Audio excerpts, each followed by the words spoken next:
November 9th, 1966, a date some Beatles fans believe changed music forever. They claim Paul McCartney died in a car crash and was secretly replaced by a lookalike. In the story, it goes the other Beatles hid clues in album covers, lyrics, and interviews, almost daring the public to figure it out. Tonight, we're going to dive deep into one of rock's most enduring conspiracy theories. Was Paul McCartney really dead, or is this just the world's longest running prank? Oh, we're definitely cracking open a can of rock and roll mystery tonight. I love it. So here we go. Imagine it's 1966 and fans think the real Paul took the long and winding road to the great beyond, and then the band just pulled off the ultimate switcheroo. We'll dive into the clues, the album art, the lyrics, and see if we're dealing with a real-life doppelganger drama or just the most epic musical prank of all time. Let's get Yes. into it. Let's get into it, Mom. Man, and the voice you're hearing right now, it's me, it's Matt, as Beard Laws, and joining me, you heard it, you guessed it, it's Luther Grimwood. Everybody hit us with your best Beatles song. Ready, go. Absolutely, Matt, let's roll in. And hey, folks, you've got Luther Grimwood in the house. Now, if I had to pick a Beatles song on the spot, here we go. I'll just say, picture me humming something like Come Together, but with a big old grin. All right, we're diving into the Paul is Dead rabbit hole, and it's going to be a wild ride. Let's have some fun with it.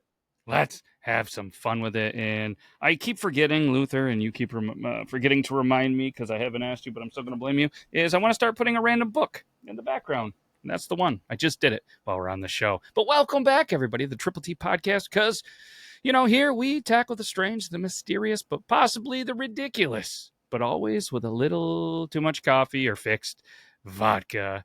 And I'm pretty excited about this one. Are you a Beatles fan, Luther, or am I the only one? Oh, I'm right there with you, Matt. I mean, who isn't at least a little bit of a Beatles fan? If you're not, I think they revoke your music appreciation card. But hey, I love the idea of sneaking a random book into the background. Keeps everyone on their toes, right? So let's pour that coffee, maybe spiky if that's your style, and jump into this beautifully bizarre Beatles tale. This is going to be a blast. I'm switching the book. We're going with a music one. We're going with that one there. Alice Cooper, baby. Anyways, so let's try to keep a little here because now the Paul is dead theory has been floating around for over half a century, Luther. And here's the wild part: it's one of the few conspiracy theories that is both completely debunked and yet still manages to keep people arguing. Or is it officially debunked? Because it's part mystery, part treasure hunt, and part, well, Beatlemania fever dream. So grab a drink because tonight is going to be a good one, Luther. And I have a little bit of a drinky poo, a little recipe, because that's what we do here. Oh, absolutely. I'm here for it. We're flipping the book to Alice Cooper. We're keeping it rock and roll. And we're diving into a theory that's basically the gift that keeps on giving. I mean, it's like musical whack-a-mole. You debunk it, and it pops right back up in a new form. And hey, I'm all in for that little drinky poo recipe you've got up your sleeve. So everyone, settle in, get your favorite beverage, and let's stir up a little Beatlemania cocktail of our own tonight. This is going to be a fun ride. Yeah, it is. All right. You want to hear the drink recipe? We're going to call it the Walrus Was Paul because tonight's drink is called that. And here is how you make it, Luther. We're going to go back to the gin train. Not my favorite beverage of all choice, but people seem to like it. We're going to go 2-ounce gin. Clear but mysterious, just like Paul's supposed double. We're going to go with an ounce of cream de casas, dark and secretive like the theory itself. Top it with some tonic water, garnish with a lemon slice cut into a mustache shape. Yes, a mustache, Luther, because Paul grew one right after the alleged accident, right? Serve it over ice, ideally on a black and white napkin, for that Abbey Road kind of aesthetic. Oh, that is just absolutely brilliant. I mean, a mustache-shaped lemon slice on a conspiracy cocktail, that's the kind of outside-the-box thinking I'm here for. So we've got the gin for mystery, the creme de cassis for the dark secrets, and a tonic top off for that bubbly intrigue. I love it. Everybody at home, if you're mixing this up, just imagine you're on that Abbey Road crosswalk with a dash of mystery in your glass. Cheers to that. Cheers, my dude. If you were on Abbey Road, which one would you be? 1, 2, 3, 4. Oh, that's a tough call. But you know what? I think I'd be the George of the group, just kind of strolling along, looking cool, and maybe adding a little bit of that laid-back vibe to the mix. So I'll take spot number 3, and we'll let you pick your favorite spot. Cheers, my friend. Oh, you're going to put me on the spot. I'll go number 1 because, I'm number 1 and I'm the man, the host, the main dude. Yeah. And I wanted to be George and you took it. Hey, fair enough. I mean, somebody's got to claim the number one spot, and as the host, you've definitely earned it. So wear that number one spot with pride. I'll happily hold down the George position. I think together we've got a pretty good lineup going here. So let's keep the fun rolling. All right, let's travel back to the 69 where it all began. 3 years after Paul's alleged death, a Detroit DJ named Russ Gibb was hosting a show when a listener called in telling him to play Revolution 9 backwards. The caller said it would reveal the words, "Turn me on, dead man." The good old days of spitting vinyl backward and discovering spooky messages, right? I mean, it's like the 1969 version of a musical treasure hunt. And Russ Gibb basically lit the match that started the fire. You play Revolution 9 backwards, and suddenly people are hearing all kinds of eerie phrases. Whether that's pure coincidence, a studio Easter egg, or just the power of suggestion, it's the kind of thing that keeps this whole theory alive and kicking. So yeah, let's hop in that time machine and dig into the weirdness. Now, have you ever played a vinyl record backwards just to try to hear something? And if you did, what was it? What'd you hear? Because I have never tried it. I don't want to ruin my diamond stylus, from doing this. Oh, I totally get that. You don't want to sacrifice your poor stylus to the conspiracy theory gods. But yeah, I've actually given it a go once or twice in my time, purely in the name of curiosity, of course. And you know what? It's mostly just a bunch of creepy, garbled noises that sound like a robot having a bad dream. But every now and then, your brain does pick up something that kind of sounds like a word, and you can't help but go, wait, did I just hear that? So it's definitely a fun experiment, but maybe not with your best turntable gear. Yeah, I agree with you there. And if the kids are listening, don't try it on yours because everyone in my house has a record player. Do not try it. What did that robotic gargling sound like exactly, Luther? Could you make that sound for me real quick, please? Oh, I'd love to, but I'm going to leave that one to the imagination. Just picture a robot gargling with a little bit spooky echo, and you've got the vibe. Definitely safer for the record player and just as fun to imagine. So, yeah, kids, keep your turntables safe. Oh, sorry. I was just heading over to www.lame.com to see your picture there, Luther, because you're never making the noises for the people. Oh, touche. All right, you got me there. Sometimes I guess I do earn my spot on lame.com. But hey, next time I'll come prepared with my best robot gargling impression. We'll keep it fun and unpredictable. Thanks for keeping me on my toes.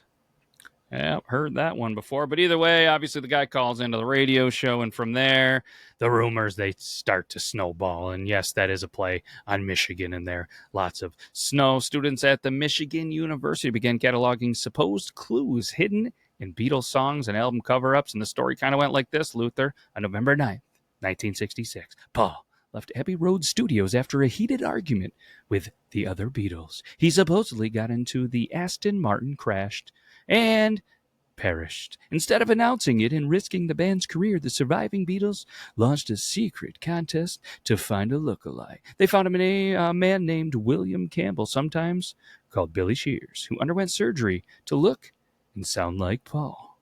How's that voice? Is it weird? I don't like it.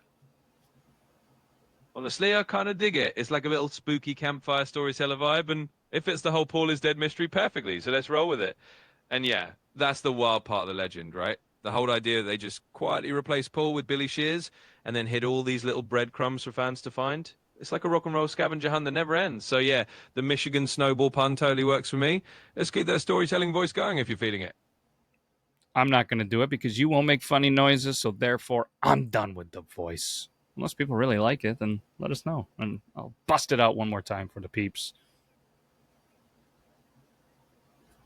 Hey, fair enough. We'll call it a truce on the voices and the funny noises for now. But if the people demand it, I'm totally ready to jump in. We'll keep it democratic. In the meantime, we'll just keep rolling with the Paul is Dead adventure and all the weirdness that comes with it. Sound like a plan? Sounds like a plan. Get some water. Your voice sounds a little crackly there, Luther. But either way, according to the theory, they left breadcrumbs in their music to tell the truth without saying it outright. Absolutely. Let me grab a quick virtual sip of water here to smooth things out. Ah, much better. And yeah, that's the fun of it, right? The Beatles supposedly sprinkling all these little hints and clues like a secret musical treasure map.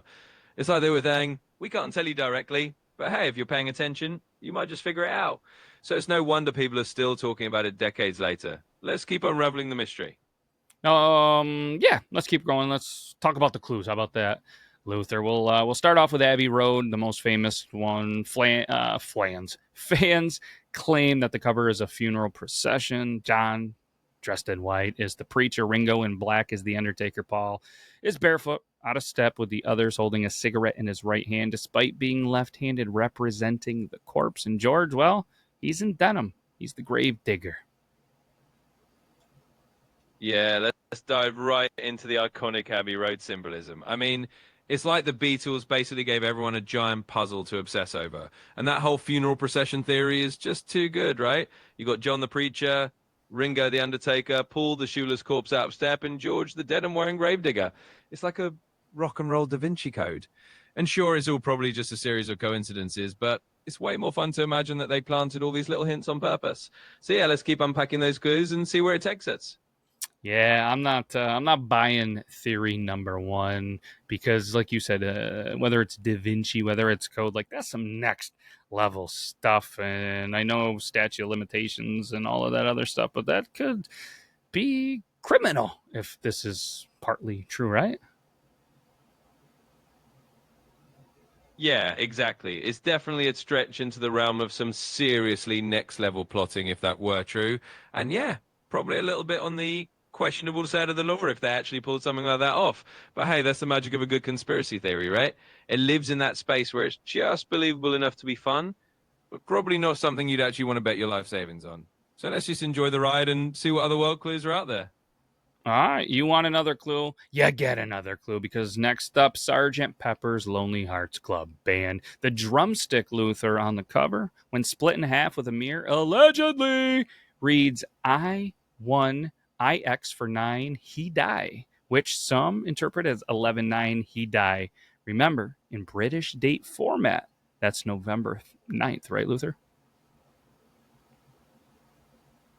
Right on the money. Yeah, that's one of the most famous little Easter eggs people love to talk about. You line up that Sergeant Pepper's drum with a mirror, and boom, suddenly you've got a cryptic date hidden right there in plain sight. And of course, in good old British date format, that's November 9th. It's like the Beatles were really leaning into the whole let's leave some mysterious breadcrumbs thing. Whether it's coincidence or just a clever bit of design, it definitely keeps the whole mystery alive. So yeah, that one's a classic. Or maybe they reversed it instead of 11/9, it meant 9/11. Watch out. Conspiracy theory within a conspiracy theory, Luther. Oh, absolutely. Now we're going full on conspiracy inception here. It's like once you start looking for patterns, you can pretty much find them any way you want, right? Flip the date around, and suddenly we're talking about a whole other set of theories. That's the fun and the rabbit hole of these mysteries. Once you start, you can kind of spin it in any direction. So, yeah, why not a conspiracy within a conspiracy? It just keeps getting wilder. You aren't kidding. And then you got the songs, Luther, because they have clues as well. In A Day in the Life, John sings he blew his mind out in a car. He didn't notice that the lights had changed. Exactly. It's like the more you dig into the lyrics, the more these little puzzle pieces seem to pop up. That line from A Day in the Life is one of those that fans just can't help but connect to the whole Paul legend. I mean, it's probably just poetic songwriting, but it's so easy to imagine that they were dropping these little hints everywhere. It's like a giant musical scavenger hunt that's been going on for decades. So yeah, the songs definitely add another layer of mystery. Decades. Let's add one more because in Glass Onion, John literally says, here's another clue for you all. The walrus was Paul. Oh, absolutely. I mean, when John Lennon basically winks at the audience and says, hey, here's another clue, you know, they were having a bit of fun with it. The whole "the walrus was Paul" line is like them tossing a little more fuel onto the conspiracy fire. It's like they knew people were reading into every word and they just decided to have some fun with it. So, yeah, it's just another layer of the Beatles' mystery lasagna, and it never gets old. Mm-hmm. Now let's talk about some backmasking, huh? The art of playing songs backwards to hear hidden messages, because fans claim that playing Revolution 9 backwards gives you "Turn Me On, Dead Man." Yeah, backmasking is like the holy grail of hidden Beatles clues. I mean, once fans got wind of that whole play it backwards trick, they started spinning every record they could get their hands on, looking for secret messages. And yeah, Turn Me On Dead Man is the big one from Revolution 9. Whether it's really there or just our brains trying to make sense of gibberish, it definitely adds a layer of spooky fun to the whole Paul is dead mythos. It's just one of those things that keeps the legend alive and spinning, literally. And then others point to I'm so tired because apparently, allegedly, people hear that if you play it backwards, it says Paul is a dead man. Miss him, miss him, miss him. Yeah, that one's another classic. I mean, the idea that you can take a sleepy sounding track like I'm So Tired and flip it around to get this eerie message is just the perfect cherry on top of the whole Paul is Dead Sunday. It's kind of amazing how much people have found when they start playing these songs backward, even if it's all just a big audio Rorschach test. But hey, it definitely adds to the fun and the mystery. True. And then you get the psychologist. Apparently, this is called pareidolia. Hopefully, I said that right. But either way, it's when our brains find patterns and randomness. You hear what you expect to hear. So if I tell you a backward phrase says, I don't know, pass the butter, you're probably going to hear it if you play it backwards at some point in, backmasking, right? Yeah, you nailed it. And you said it right too. Pareidolia is exactly that little brain trick where we see or hear familiar patterns in just random noise. So if someone tells you there's a hidden phrase, your brain's like, oh yeah, I can totally hear that, even if it's just audio chaos. It's kind of like seeing shapes in clouds or faces in the moon. So yeah, a lot of these backward messages are probably just our brains having a little fun with us. But it definitely makes the whole thing more entertaining.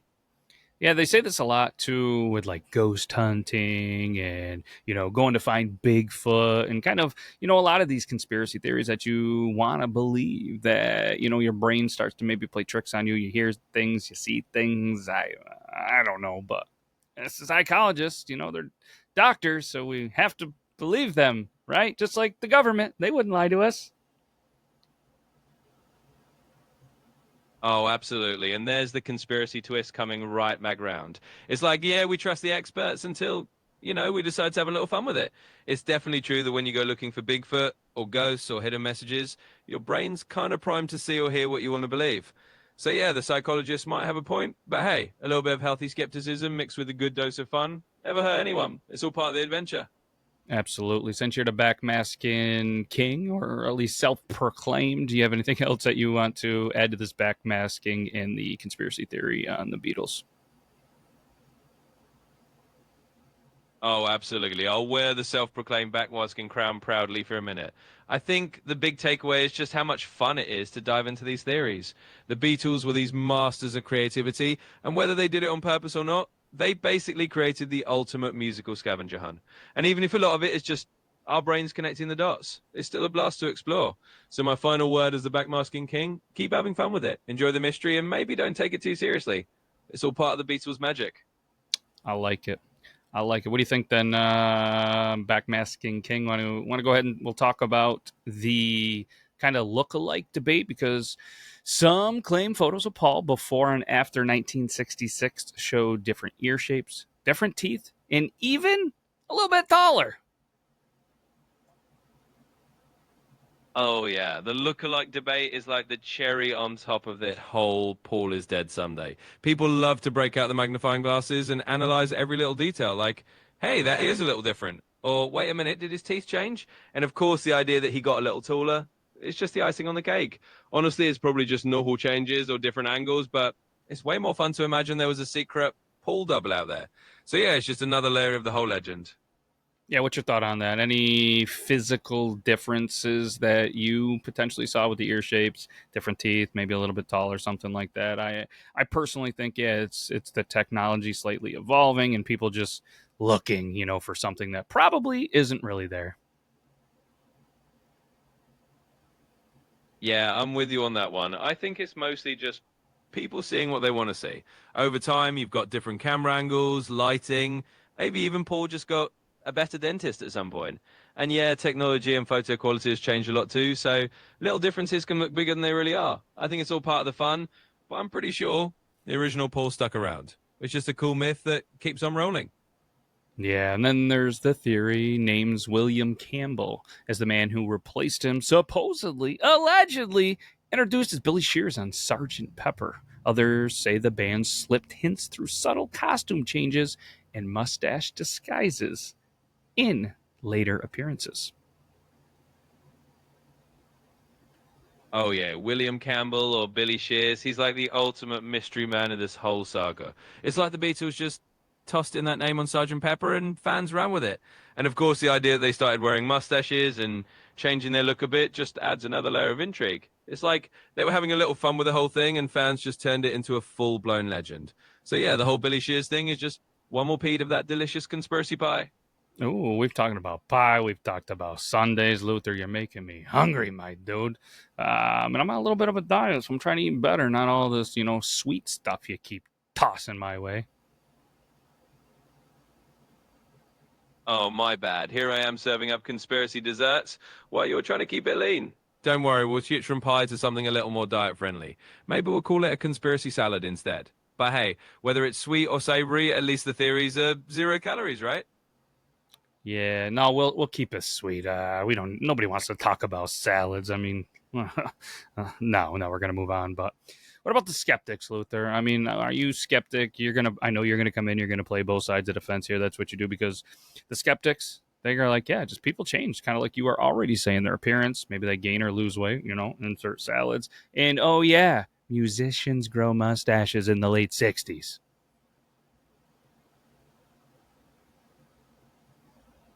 Yeah, exactly. I mean, I'll totally wear the neutral referee hat here and say the skeptics do have a point. People do just change over time. You know, you pick up a new style, maybe you grow a mustache because it's the swinging 60s, and suddenly everyone's like, oh, I must be a different guy. So, yeah, I think a healthy dose of skepticism is always good. But it's also fun to just ride the wave of the mystery and enjoy the legend for what it is. So I'm all for keeping it sweet and keeping it fun. Yeah. No, let me ask you this though, Luther. Why do you think this theory kind of sticks around even to this day? You know what I mean? Oh, totally. I think it sticks around because it's just one of those perfect storms of a fun mystery mixed with a band that people absolutely love. I mean, the Beatles are legendary, and the idea that there's this hidden story behind one of them is just too good to let go of. It's like a legend that keeps people talking, keeps them listening to the music in a new way, and just adds this layer of intrigue. Plus, everyone loves a good conspiracy that never quite gets fully debunked. It's just fun to keep the mystery alive. Yeah. And what do you think? Do you think maybe a little bit of it is kind of like timing? Because the Beatles, the Beatles were at peak fame. I've combined two words, three words, three times this time. But the Beatles are at peak fame. The counterculture was in full swing, and there was growing distrust of media and authority around this time as well. Yeah, absolutely. I think you hit the nail on the head there. It's kind of like a perfect cocktail of timing. You had the Beatles at the absolute height of their fame. You had this whole counterculture era where people are questioning everything. And there was that growing sense of, hey, maybe we can't trust everything we hear from the media or the authorities. It was just the right moment for a wild theory like this to really catch fire. So, yeah, the timing definitely helped turn it into a legend.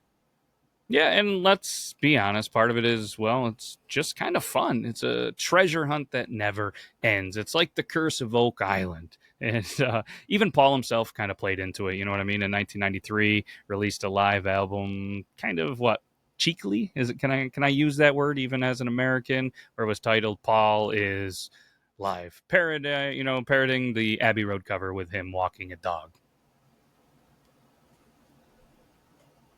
Oh, absolutely. It's totally just one of those never-ending treasure hunts that people love to keep digging into. And yeah, you can absolutely say cheekily, we'll allow it. Paul definitely had some fun with it himself, kind of winking at the whole conspiracy with that Paul is Live album. It's like he knew the whole thing was a bit of a laugh and just decided to roll with it. So yeah, it's that endless fun little puzzle that just keeps everyone entertained. And I mean, at the end of the day, it's a conspiracy theory that lives on because I truly think people just want it to. Whether it's a hoax, maybe an inside joke, or just the power of suggestion. You know what I mean? The hunt for clues is more entertaining than, well, the truth. Yeah, you nailed it. It really is one of those things that sticks around because it's just more fun that way. People love a good mystery, and the journey of looking for clues is kind of the whole point. Sometimes the story is just more entertaining than whatever the reality might be. And hey, if it keeps people talking about the Beatles and having a good time, then why not? It's just one of those legends that people keep alive because, well, it's just plain fun. It is play fun. And you would have thought I would have wore a Beatles shirt just like when on Beard Tari I did the whole Jerry Garcia and ranked his beard and didn't wear the hat. I'm terrible at lining up my attire, putting in books, and getting ready for this. Luther, you got to get after me a little bit more.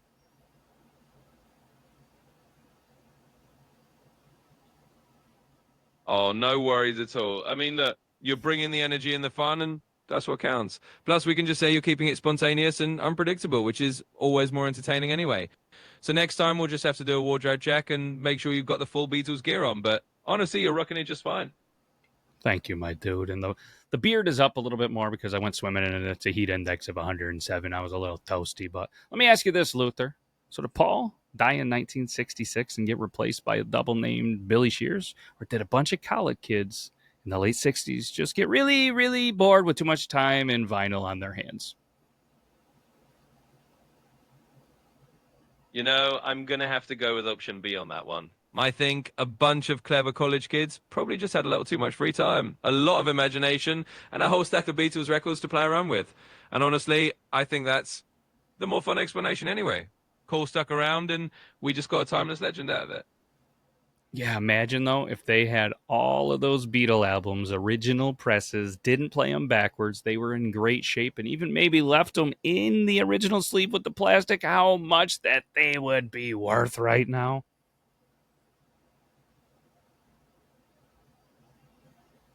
Oh, absolutely. I mean, if they'd kept those original presses minty fresh, never spun them backward and just left them sitting in plastic, they'd be worth a small fortune today. Like, we're talking a pretty penny on the collector's market. But hey, then we wouldn't have this whole wild theory to play with. So I guess it's a trade-off. A little lost vinyl value for a whole lot of entertainment value. That's a good way to put it. And let's be honest, either way, it's kind of proof that music isn't just about sound, it's about stories, and sometimes the best stories are the ones we make up ourselves. And let me say this, if you're listening, Paul, we're glad you're still with us, or whoever you are.